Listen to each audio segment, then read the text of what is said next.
चलिए आज एक ऐसी शख्सियत की कहानी जानते हैं जो सच में फर्श से अर्श तक पहुंचे।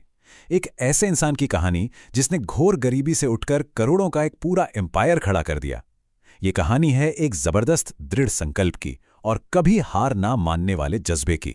क्या इस बात पर यकीन होता है कि एक तांगा चालक जिसकी दिन की कमाई सिर्फ 2 आने हुआ करती थी, वही इंसान आगे चलकर भारत का सबसे ज्यादा सैलरी पाने वाला एफएमसीजी सीईओ बनेगा? मतलब 2 आने की कमाई से 21 करोड़ के वेतन तक का सफर। ये जो इतना बड़ा फर्क है ना, यही उनकी पूरी जिंदगी की कहानी को बयां करता है। तो कहानी शुरू होती है 1947 से। देश के बंटवारे की उथल-पुथल के बीच वो एक ऐसी त्रासदी थी जिसने लाखों लोगों की तरह उनसे भी उनका सब कुछ छीन लिया। और देखते ही देखते सियालकोट के एक बसे बसाए घर से वो दिल्ली की एक झोपड़ी में पहुंच गए। जरा सोचे, 1 साल के अंदर ही उनकी दुनिया कैसे पलट गई। 1947 में सियालकोट में वो एक अच्छे खासे संपन्न परिवार का हिस्सा थे, और फिर 27 सितंबर 1947 को जब वो एक रिफ्यूजी बनके दिल्ली पहुंचे तो उनकी जेब में कुल जमा पूंजी थी सिर्फ 1500 रुपए। आगे क्या होगा किसी को नहीं पता था। दिल्ली में उनका जो नया घर था वो करोल बाग की एक झोंपड़ी थी। मतलब ना सिर पर कोई ढंग की छत, ना पीने का पानी, और शौचालय जैसी सुविधा तो भूल ही जाइए। ये सिर्फ गरीबी नहीं थी, ये एक तरह की बेबसी थी। बहुत ही मुश्किल हालात थे जिनका सामना उन्हें और उनके परिवार को हर रोज करना पड़ रहा था। अब ऐसी हताशा में जब परिवार का पेट पालने की जिम्मेदारी हो तो कोई भी काम छोटा नहीं लगता। इसीलिए उन्होंने एक ऐसा काम चुना जो शायद उन्हें पसंद नहीं था, लेकिन उस वक्त जिंदा रहने के लिए और कोई रास्ता भी तो नहीं था। उनके पास जो 1500 रुपए थे, उनमें से 650 रुपए खर्च करके उन्होंने एक घोड़ा और तांगा खरीदा। बस यही तांगा अब उनकी नई उम्मीद थी, उनकी रोजी रोटी का इकलौता जरिया। उनका पूरा दिन नई दिल्ली स्टेशन से करोल बाग के बीच सवारियां ढूंढने में निकल जाता था। 2 आना सवारी, 2 आना सवारी, ये आवाज सिर्फ किराए के लिए नहीं थी, ये अपने परिवार के लिए 2 वक्त की रोटी जुटाने की पुकार थी। लेकिन ये संघर्ष सिर्फ शारीरिक नहीं था, ये रोज रोज का अपमान था। शराबी यात्री गालियां तक दे जाते थे और कई बार तो घंटों इंतजार करने के बाद भी 1 पैसा हाथ नहीं लगता था।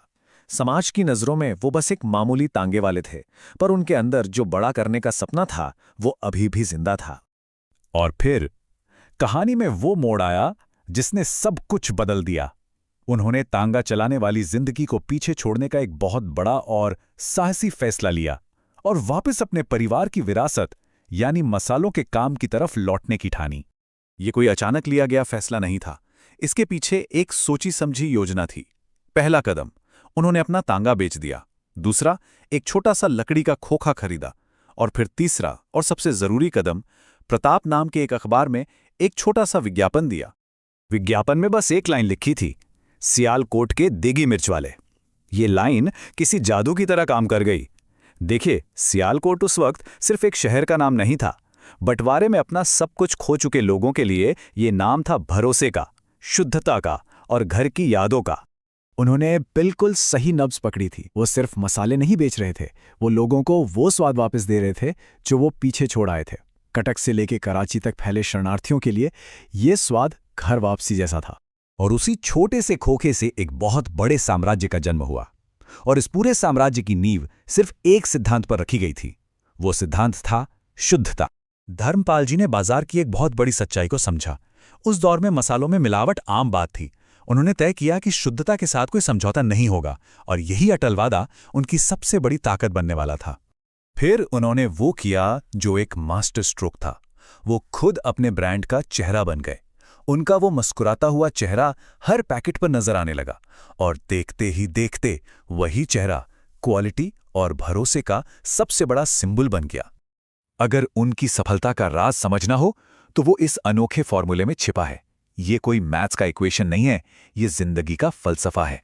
इसका सीधा सा मतलब है कि असली सफलता लंबे समय तक किए गए परिश्रम और झेली गई कठिनाइयों का ही नतीजा होती है। मतलब जितनी ज्यादा मेहनत और मुश्किलें, उतनी ही बड़ी कामयाबी।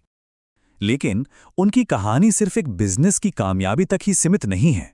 उनकी विरासत का एक बहुत बड़ा हिस्सा उनके परोपकारी कामों से जुड़ा है। चलिए अब उस पर नजर डालते हैं।